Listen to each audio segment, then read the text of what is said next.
I'm going to be talking about what I've come to call beyond estimates. All the other talks I've seen here today so far, and I've been here for everyone in this room, really are closely related to what I'm going to share here. So let's see what happens. When I first started talking about this, I think it was in 2005, and I had a project I'd worked on that started with the need to stop doing what wasn't working and start doing something that was working. So they had brought me in because I was helping them figure out how to get back on track. And when I gave the talk, I actually had a list. Here's the things that we were doing, and here's a list of the things we were not doing.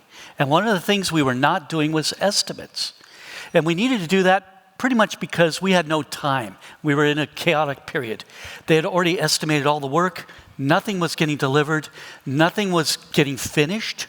And so they were basically just trying to get this thing moving. So the concept was we were doing no estimates.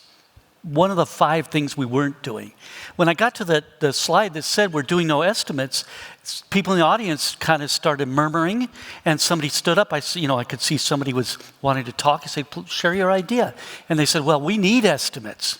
And they started telling me why we needed estimates. And then someone else stood up and said, no, he's wrong. That's not why we need estimates. This is why we need estimates. 3 people did that. They shared their reasons, 3 different reasons why they needed estimates, and I just told them we didn't do estimates. We didn't use estimates. So that's where this started for me. I realized I need to start being able to share this. I put a unicorn on this one just to meet the unicorn need I heard in Yitti and Jakob's talk. Okay, so there are 86 parts. We're going to need to move really quickly here. A few things to think about. Shout out for me. Usually I do this on post notes. What is an estimate? If your boss came to you and said, I need the estimate for that work you're going to do, what could they use in place of the word estimate? I need your blank for that work you're going to do. What word would you use? Guess? Forecast? What's a forecast? A guess, okay. What else? Velocity. What's that? Velocity. We need your philosophy? Oh, velocity. Okay. Yeah. So we'll use that a little bit later. I just wanted to get that at the start. Usually I get that on post-it notes and stick it up on something, but we just don't have time today. So we're already to the second part, a few disclaimers and a warning. I tell everybody this at the beginning of every one of my talks. I'm not here to tell you what to do. I'm telling you some of the things I did. I'm sharing some ideas that I've used. But a lot of people become defensive when I talk about estimates. So I'm just asking you, keep an open mind. I'm not telling you anything you need to do. I'm just sharing some of the things that I've done. My goal is to stir the pot. Let's start thinking about some things that maybe we need to think about. That's all I'm talking about here. So the third part, we're doing pretty good. This is how it started for me. This is what I call lessons learned. In 1999, I took a job, my first contract programming job. Up to that time, I'd written software in my own company that I needed for my company to use. And now I thought, well, I'm going to make a living just as a programmer. And my first contract was this place in 1999. They were doing pre-Agile stuff. There wasn't any Agile at that time, but they weren't doing estimates. And it was a great place to work, and everything seemed to go really well. And I was patting myself on the back for changing my career to a career where people seem to think logically about things. Turns out that was a false flag. Everywhere else since then, they wanted estimates.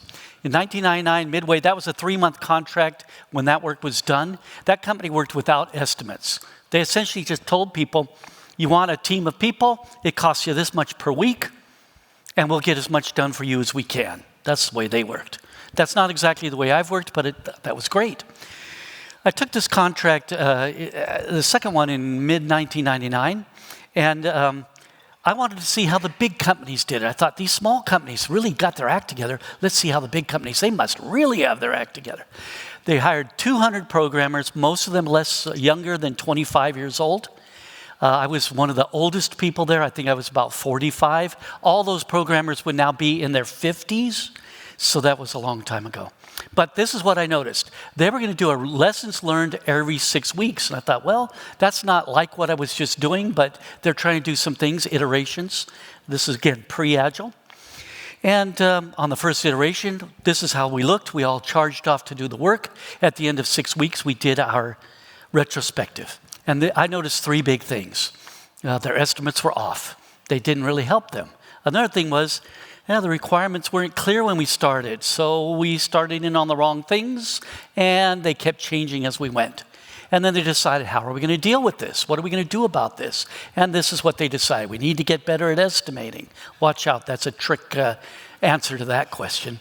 The requirements weren't clear. We have to get better at getting the requirements, and we have to keep them from changing them while we're doing this work. I'm sure all of you by now, this was 25 years ago almost or more, realize none of this works. I was like a new programmer, so to speak. I had a lot of imposter syndrome. Here's all these bright young people working around me. I didn't speak up during this retrospective. I thought I just got to keep my mouth shut. That's a good thing. The older you get, the more you learn. You got to just keep your mouth shut. So the second iteration, we charged off to do the work, and then we did the lessons learned. I noticed 3 big problems. Anybody want to take a chance at saying what those were? Yeah, exactly the same ones. And how are we going to fix it? Exactly the same way. So they gave us training. We went off to do our work on the next iteration. The third iteration, we're now into this, 3 months? This was supposed to be a 3-month project. How long does a 3-month project take, by the way? Yeah, 3 years. This went about 2 years before they deployed it into use. They went about a year trying to get it to work, and they finally canceled the project at a cost of about $75 million US in 1999.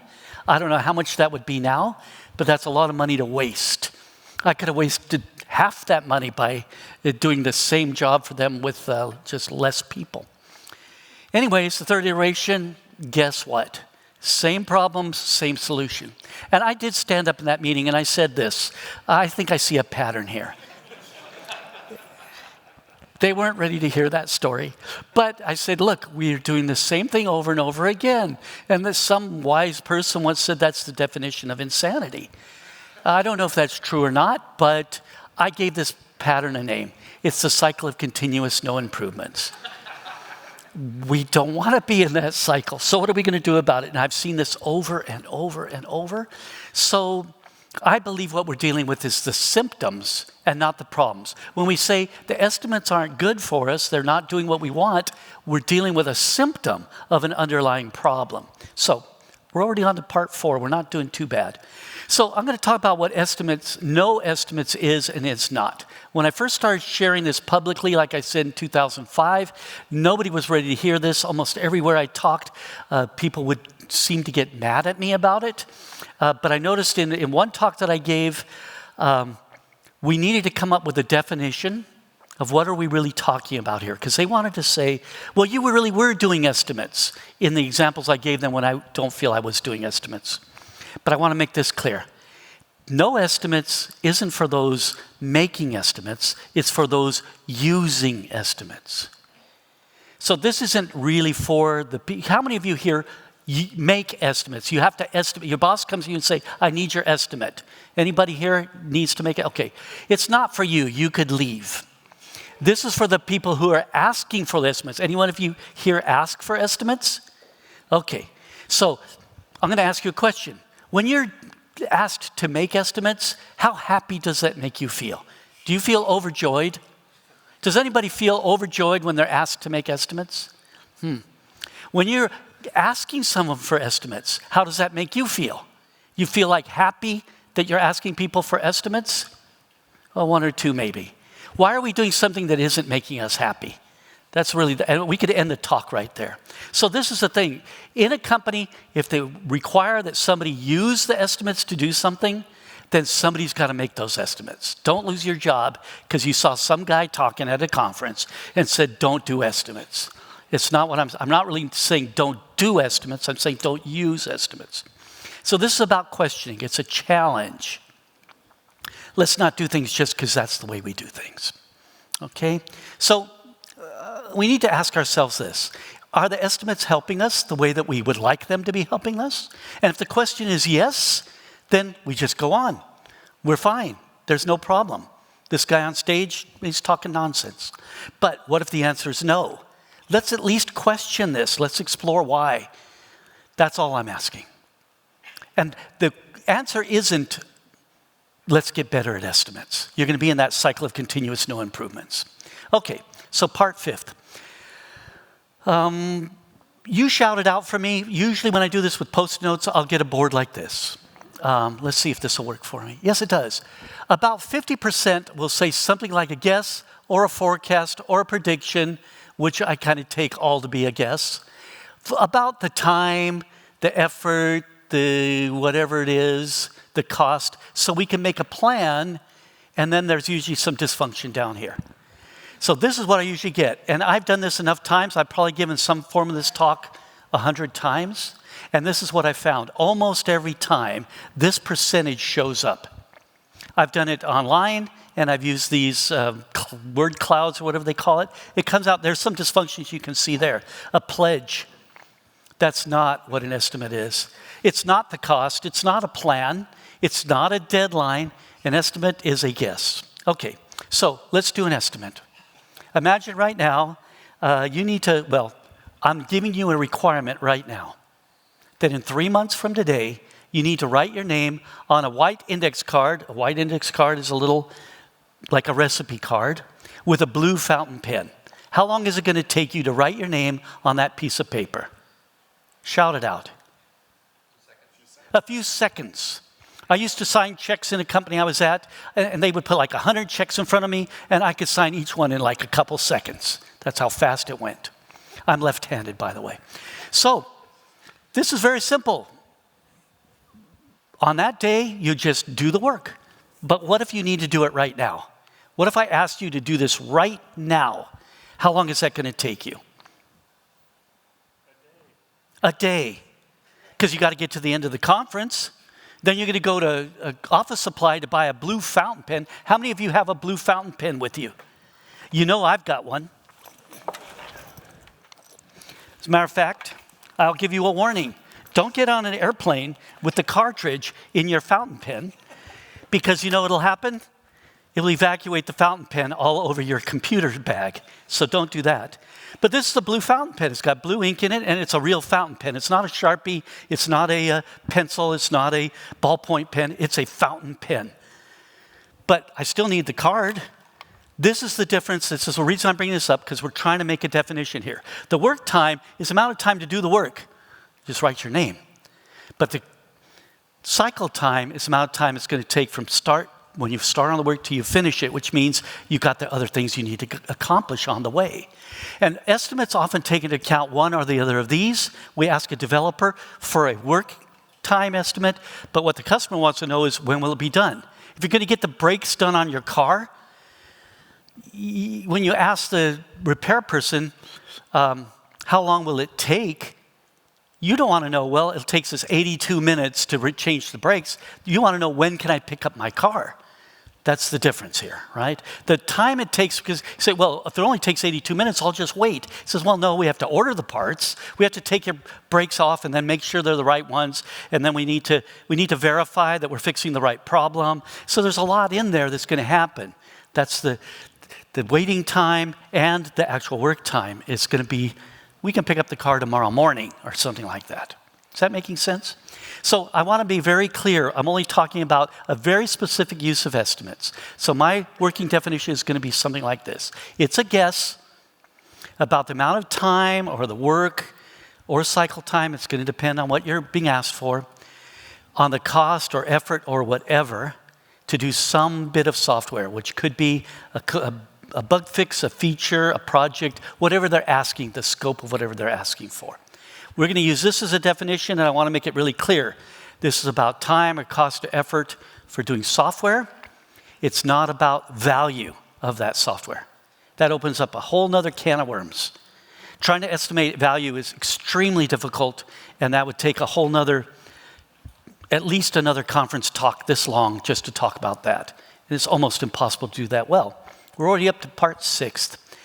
Doing pretty good. So why do we use estimates? Now, for me, most of this talk is really based on if we were to do a workshop, and I'd pose these questions for you, and you'd be answering them. You'd come up with the answers in little groups or something. So I'm rushing through this, so I'm going to tell you some of these things, but these are the kind of questions I would want you to ponder. What do estimates themselves try to do? What are estimates? What is it that an estimate's trying to do? And why are we using them? What are we wanting to use them for? This is really important to ponder that. And then finally, what do we actually do with them? So 4, what's the purpose? And then how are we going to use these in that purpose? So why do we try to do estimates, or what do estimates try to do? They try to somehow predict the future. Can you predict the future? If we could, we wouldn't be sitting in some conference trying to figure out how our career is going to go. Because we'd be the richest people in the world if we could predict the future. If we could do that, we wouldn't be living the lives we are living. Okay, so we want to know things like this. When will it be done? How much will it cost? What can we get done in 2 weeks? How big is this thing? How much work will this take? That's what we're counting on the estimates to give us something like this. What is this? Well, this is information.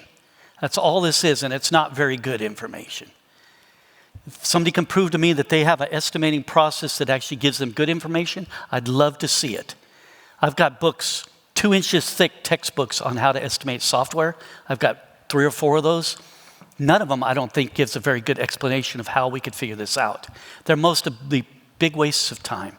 It's the kind of stuff, the kind of textbooks they wrote 20, 30 years ago. Are these things facts? These are not facts. We wouldn't call it an estimate if it was a fact. So what do we do with this information? I'm going to ask you to shout out. We got that information. What do we do with it? Plan. When we're planning, what are we doing when we're planning? What's that?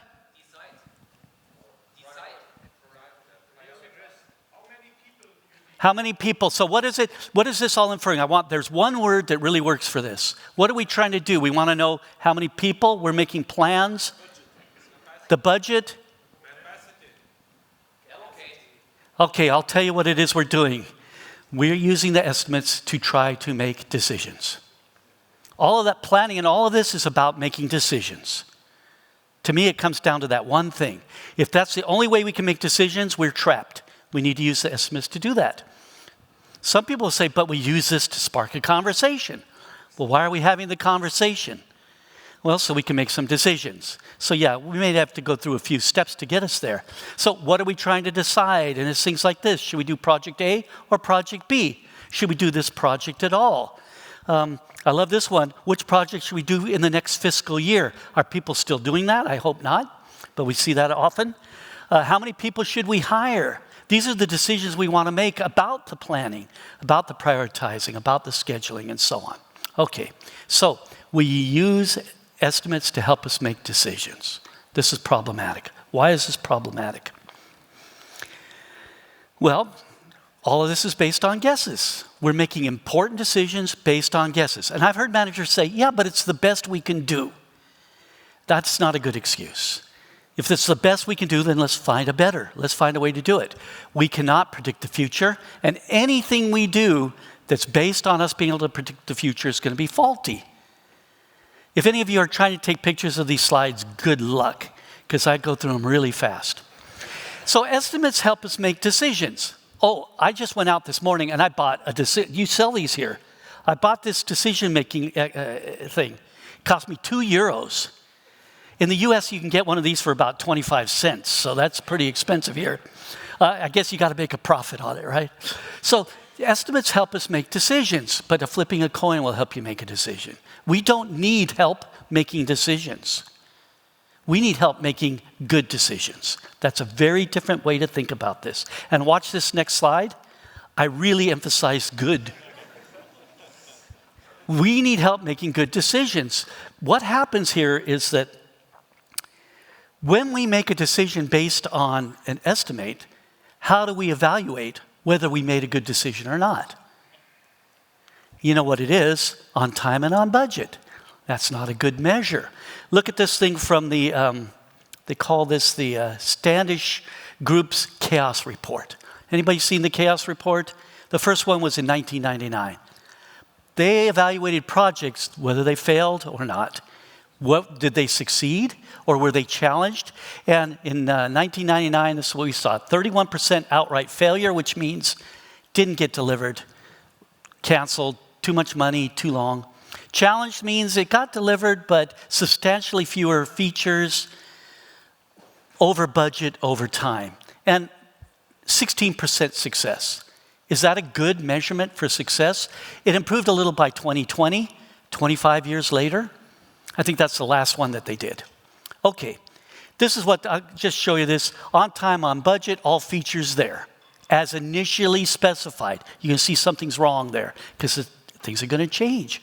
Complete and operations, over budget, over time estimate. This is challenge, fewer features than originally specified. And finally, I made this slide this morning, so you can see there's some spelling errors or grammatical errors. Canceled, okay. This is a problem. We're judging by the wrong thing. On time and on budget is meaningless. What would be better than on time and on budget to measure the success of your decision? Somebody tell me. What's that? OKRs. I want something even better than that. What's that? Added value. I think there's better things than on time and on budget. If we were on time and on budget and nobody used our software because it was terrible, and we delivered all the features nobody wants anymore, what good is that? Okay, so I love this from Russell Acuff. Managers who don't know how to measure what they want start wanting what they can measure. That's a proxy measurement. We get that over and over again. So how do we prove that we've made a good decision? We need to, or evaluate this, we need to change our thinking on that. So one last little bit to this part. Are the estimates working well for you?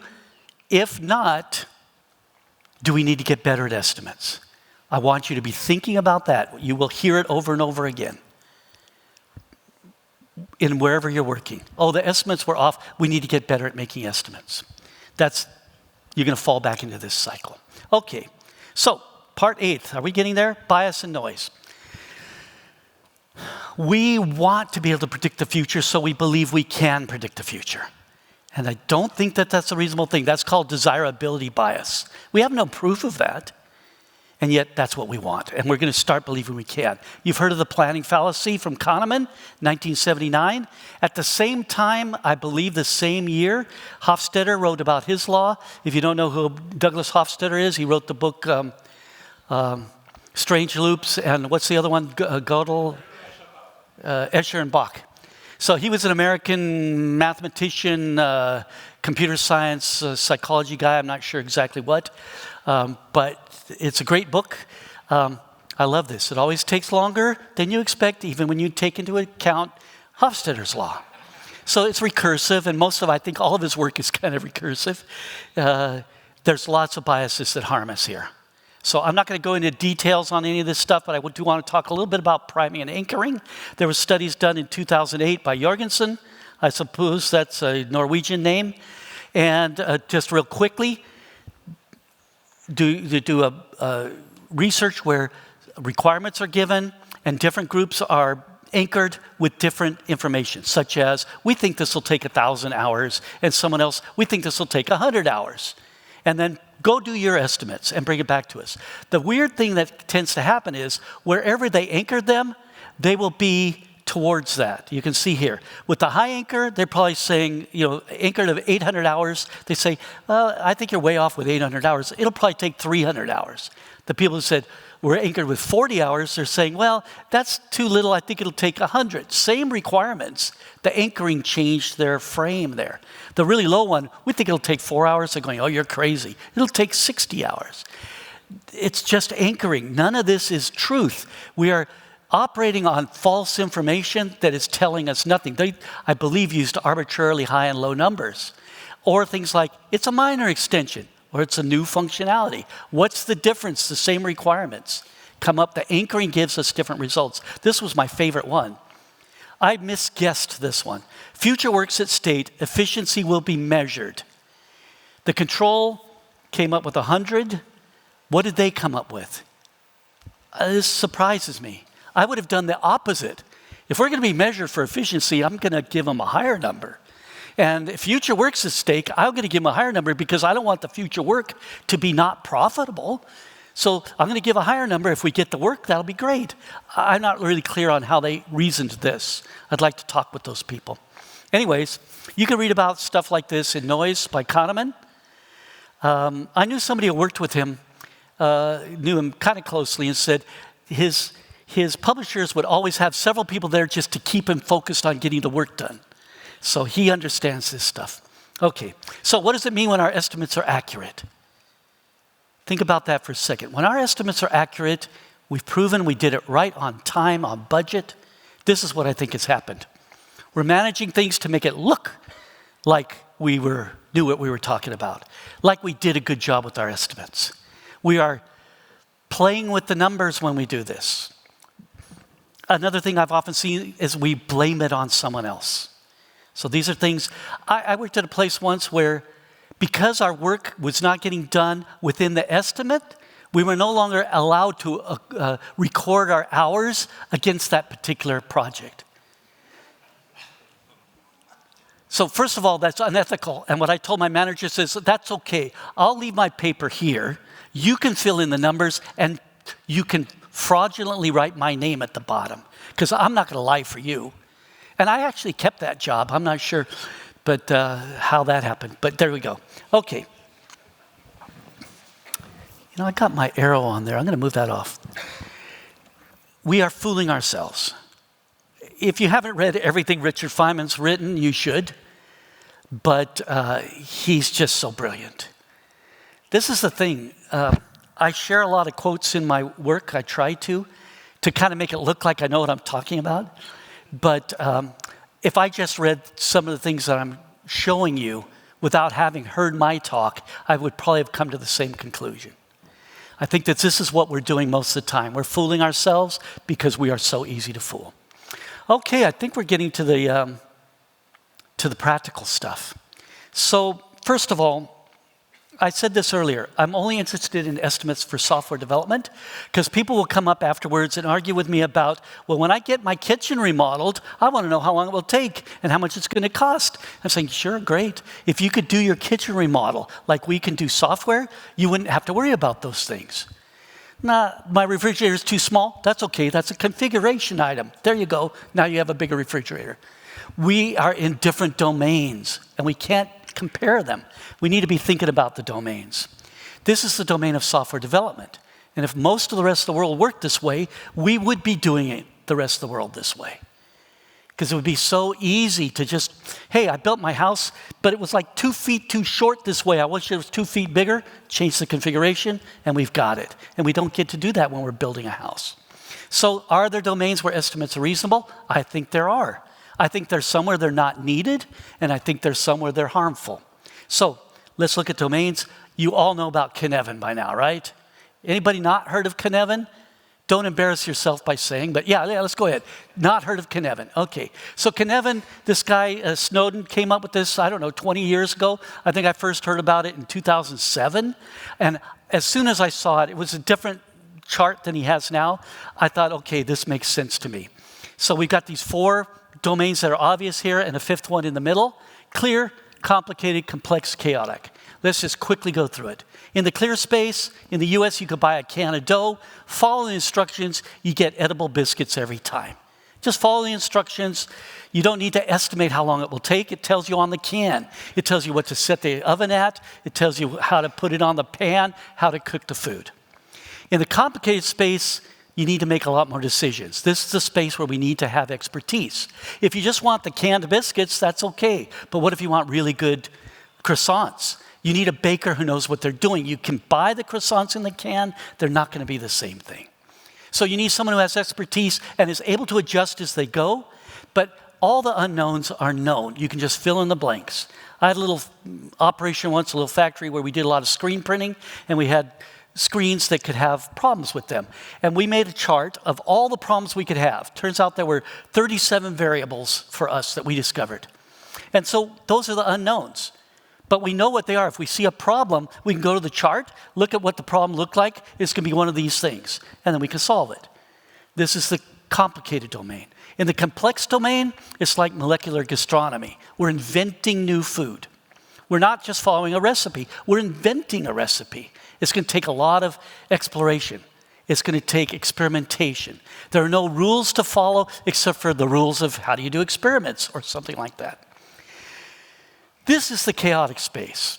It's kind of how I cook. So I put the thing in the oven, and then I go, oh, I'm going to go answer some emails. And then I forget I put something in the oven. The beeper's going off. Eventually, my wife comes in and says, hey, I smell some smoke. Are you cooking again? And so then I have to go see, oh, geez. And my food will end up looking kind of like this. So the point I'm making is, in the chaos space, we don't have time to decide. So if we go back through these, and I think I will, real quick, we don't need estimates in this space. We can and get advantage of using estimates in this space. In my sign shop, if somebody came into me and asked me, we need to get 100 real estate signs, I just need to ask them some questions, fill in the blanks, and I can give them an estimate of the cost and when it will be done. I just need to look at my schedule, and we can figure it out. In this space here, the estimates are meaningless. Like, how long is it going to get you? How long is it going to take you to discover a cure for this kind of cancer? Or to find a new world where we can have a short trip to India, or instead find a whole new continent to take over and destroy. So whatever it is we want to be doing, we can't make the estimate here. One of the guys that tried to explore a route to the east from Europe, he never, I don't think, believed that he didn't get to the east. He always thought he had made it there. And I don't think he did. But that's the problem, right? There's unknowns. And then the chaotic space, there's no time for the estimates. They're meaningless here. In both of those spaces, they're kind of meaningless. Okay, so why do we need to understand this? The tactics and techniques vary from domain to domain, and the usefulness of estimates will as well. We like to think we're in the complicated space where estimates are useful, when we're in the complex space where they're meaningless. So we can't do that. Okay, so this is where I think software development mostly is. If we're calling it development, that's a process of discovery. Okay, so this is a saying I made up for myself years ago. It's in the doing of the work that we discover the work that we must do. That essentially is because the doing exposes reality. That's the space I want to be in. And this gives us a start, and I think I have enough time to do this last bit, which is sort of the practical stuff. Back to my original warning, I'm not here to tell you how to work. I'm here to show you some of the ways I've worked, and to hopefully encourage you that you'll find better ways than this guy did. That's all I'm saying here. So I'm not suggesting how you should work. I'm just sharing my approach, and I want to hear back from you if you found a better way. So when I first started talking about this, I wanted to find some way to represent what a project looks like. So I think a lot of the product experts in the companies I worked with, you call them business analysts or project managers or whatever, would come to you with a list of stuff they wanted, nicely described, maybe with screenshots. And it kind of feels like this is a work of art here. Everything's organized. Things are put into groupings they think have meaning. They usually don't. Like these things all fit in the same size bottle, so let's group them together. You know, that's what happens when we think in these ways. I think that this is a misrepresentation. They think they can close that up, put the latch on it, put it on the tech department's desk and say, it's all described there, when can you have it done for me? And then don't talk with us till you're done. That's kind of the way they want to think about it. I think it's more like this. This is a work of art that was made a few years before I was born by Jackson Pollock. This is a little bit more like what we have. We can see some patterns in there, but nothing's yet connecting. Matter of fact, I've gotten documents of requirements that I read through as quickly as I could because you don't have time to read all the way through them, and I couldn't make any sense of it whatsoever. I couldn't see any patterns in it. But I think it's worse than this. This is what they're really, really like. Like they're fuzzy edges and fuzzy in the middle, and we can't figure this stuff out ahead of time. So I'm just looking for something small I can start on, and this does not require an estimate. All it requires for me to do is find something with a few qualities. And the qualities I'm going to share are this. Is this bit discrete and distinct? Discrete kind of means I can see this as a thing, and it can be separated from everything else. It's understandable, it's potentially valuable, and it's cohesive. To me, cohesive means it belongs together. And when I break things down, when I get to the point where I can't break it down any further, I think I've got what I'm writing here. So if I can get this, I can do this without an estimate. I never have to ask, is this big or is this small? It will naturally be small when we get there. So if it can be decoupled, worked on, deployed, and be used, because it's totally useless until somebody's actually using it, it can then provide feedback. And this is about steering. If I only left you with one word to think about, it would be steering. This poor creature cannot steer. They're going to be blown about. This smart creature knows how to steer. This makes the trip worthwhile. And if we can steer, what if I were to offer you right now the very best brand new BMW electric car for half price? You wouldn't mind getting that. But I forgot to put one thing in. No way to steer it. Would you want that car? Just the basic value of the parts probably can make it worth that, but it can't steer, you're not going to be able to use it. How often do you want to steer when you're driving a car? Yeah, this is the same thing with software. Okay, so if we can find a little bit, we can work on it, we're going to get the main value will be learning, and then we do this again and again and again. We have a pattern that works for me. I'm going to give you a quick example. This is a real project, and this is, I think, the one I was talking about when I gave you that, the 5 things we did and the 5 things we didn't do. They brought me in, we found something that was distinct, and we started breaking it down. Can we understand it? Is it potentially valuable? Well, how small can we part it out? Let's look at the different chunks and find something that's smaller, and we can still understand, and we think it might have value. And once we found that thing, if we could break it down further, we would. And that's what we kept doing. The very first day I was brought in on this, we found something to do. I was just asking them, give me something that we can do, and when we're done, we'll deliver it. Am I on time? I've got somebody who's telling me. Well, this would be a good time to go to questions. So let me finish this out, and then you can ask me questions afterwards. Like, I'll wait in the hallway, and you can ask me questions. Because I think we can. I thought this was the time before questions I'm watching here. It apparently wasn't. Nope. Okay, sorry. We have now something we can act on that we've learned, and we can decide on the next part. Okay? Or we can go up a level and pick a part that we want to work on up there. We're not stuck with doing all of one thing. Or we can go up another level and choose something else to work on. The project where I really first was able to do this was in 2003. And after we took 80 pages of requirements, we got about, a very small part of 3 of those pages done. And they quit that project. They got enough value out of it to move to something else. And this really woke me up. And it's this thing, I call it 80-20, 80-20. If 20% of the features give us 80% of the value, then what if we could choose one of those, or try to choose one of those, but only do 20% of it?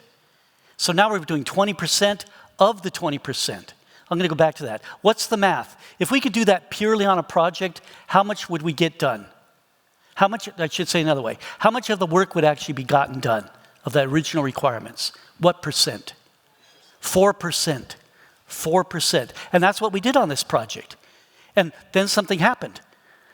We got those first few things done over the first 3 weeks or so, and I asked the boss, what's the next thing you want to work on? And he said this is a profound thing to me. I know there's a lot more there that we want, but we have this other thing we want. So let's put our time over there. That to me was a big thing, and I call this deliver features until bored. Because that wasn't interesting to them anymore. They got the few things they really wanted, and now we can move on to something else. So I want to get this small, inexpensive attempt at value. And if you come to an Agile conference, if they don't put a circle into the slide somewhere, it's not really Agile.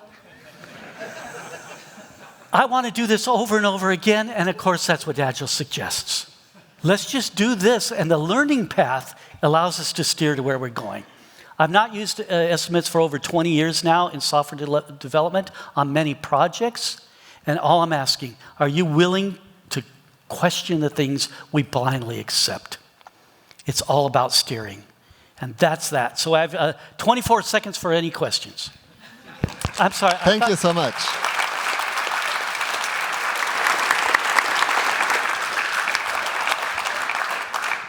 I had a wonderful time. But Thank I'll you. be here for the rest of the conference, and tomorrow I'll answer any questions you have as incoherently as I've done this presentation.